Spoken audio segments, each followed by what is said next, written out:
বুড়ি চকলেট খাবা? এই নজেন্দি ছেলে দেখতেছি না, এই শালাকে কাছে বাজি গলা ধুলাই করবো। ওই শালাকে ইনাকে এইভাবে কে মেরেছে? আমাকে সবাই মেরেছে। ওই একজন ছেলে ধরা ওই বাচ্চাটাকে ভুলি ভালি পালিয়ে নিয়ে যাওয়ার চেষ্টা করছিল। You shut up!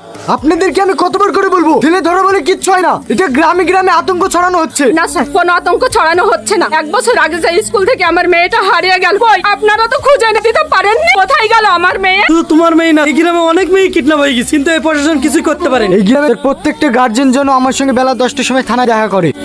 কি ব্যাপার পুলিশ আঙ্কেল আপনারা? তোমার মা বাড়িতে আছে? মা আজ 1 সপ্তাহ হলো বাড়িতে নেই, দিদি আছে। কি ব্যাপার আপনারা? এই বাচ্চা মেয়েটা তোমার কি হয়? আমার ছোট বোন। নিজের বোন তো? হ্যাঁ। অর্চিকা, ওটা কি তোমার নিজের দিদি? এই বলতে পারছি না, আমি তো দিদি হয়। তুমি ওকে জোর করবে না, বলো তুমি ওকে কোথায় থেকে নিয়ে এসেছো? আমি কি করে বলবো? আমার মা জানে। এদেরকে থানায় নিয়ে চলো। হ্যালো মা, আমাদেরকে থানায় ধরলে এসছে। অর্চিকা বলে তোমার মেয়ে না। কালকের মধ্যে যদি অর্চিকার আসল বাবা মাকে না নিয়ে আসো, তাহলে আমাকে তোমাকে জেলের ভিতরে ভরে দেবে। ওসিকে বলে দিস কাল অর্চিকার মা হাজির হয়ে যাবে। ঠিক আছে, আমিও দেখছি। কিছু বলবেন? আমি অর্চিকার মা, আপনারা নাকি আমাকে ডেকেছে। আপনার মেয়ে ওই বাড়িতে কেন ছিল? আমরা গরিব মানুষ, মেয়েটাকে ঠিক মতো খেতে বইতে দিতেও পারিনি। ওদের বাড়ি গিয়ে যদি একটু খেয়ে পড়ে ভালো থাকে। ওই দেখেন আপনার মেয়ে চলে এসেছে। ওরে আমার সোনা, ওরে আমার মধু। চিকা, এটা কি তোমার মা? না, এ আমার মা না। পূজা, ওকে লকআপে ভরো, তারপরে দেখছি। বলছি অর্চিকা যে বাড়িতে থাকতো না, ওই বাড়ির মেয়েটা আমাকে 10,000 টাকা দিয়ে বললো অর্চিকার মার সাথে যদি ওকে ছাড়িয়ে নিয়ে আসি আমাকে আরো 10,000 টাকা দিবে। তাই আমি টাকার লোভ সামলাতে না পেরে। এই বাড়ির লোকজন কোথায় গিয়েছে? কোথায় গেছে আমি কি করে বলবো? ওরা কি লোক ভালো নাকি? কোথায় কোথায় থেকে সব বাচ্চা মেয়ে নিয়ে আসে, একটু বড় হলে আবার কোথায় দিয়ে আসে। I C.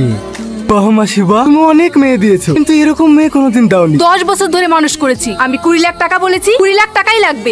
তুমি এই বদমাইশের কাছে আমাকে বিক্রি করে দিলে। এবার আমি বুঝতে পেরেছি, এর আগে আমার দিদিকে দূরে বিয়ে দেওয়ার নাম করে তুমি বিক্রি করে দিয়েছো, এখন আমাকে দিচ্ছ, তারপরে তুমি অর্চিকাকেও দিয়ে দেবে। কেউ পালানোর চেষ্টা করবি না।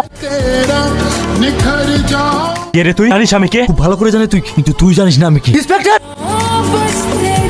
অফিসার, একে এমন শাস্তি দেবে যেন এরকম ভুল কাজ করতে গিয়ে সবাই 7 বার ভাবে। ঠিক আছে স্যার। আপনি একজন পুলিশ অফিসার হয়ে এই পাগলের কথা শুনছেন? ও পাগল না, ও আমাদের সবচাইতে বড় সিআইডি অফিসার। অফিসার তো তাহলে আমাদের গ্রামের ছেলে মেয়েগুলোকে চুরি করছিল কেন? কেন যে চুরি করছিলাম তাহলে শোনো। আচ্ছা বুড়ি, তোমার সঙ্গে উঠছে বেড়াতো, ওকে কে নিয়ে গেছে গো? আমি বলবো না, বললে ওই লোকটা আমার আব্বা মাকে আমাকে মেরে ফেলবে। তোমাকে কেউ মারবে না। এই নাও আরেকটা চকলেট নাও। কাউকে বলবে না তো? আমাদের পাড়ার ওই শাকিল না? তুমি রাজুর মেয়ে না? আমি তো তোমাদের বাড়িতেই যাচ্ছি, চলো আমার সাথে। তারা বুড়ি, আমি যে মেয়েটাকে গাড়িতে করে নিয়ে যাচ্ছি কথা কাউকে বলবে না, আর যদি বলো তাহলে তোমার বাবাকে আর তোমাকে শেষ করে নেব। ঠিক আছে, বলবো না। সেদিনের পর থেকে আমি 6 মাস ধরে তোমাদের গ্রামে পাগল সেজে বাচ্চাদের কাছে ইনফরমেশন নিচ্ছিলাম এই জানার টাকা ধরার জন্য। এই গ্রামে যত বাচ্চা চুরি হয়েছে সব এই শাকিল করেছে। তাই আপনাদের অনুরোধ করে বলছি, কোনো পাগল টাগল মারার আগে, কোনো অসহায় মানুষকে মারার আগে আপনারা একবার অন্তত ভাববেন।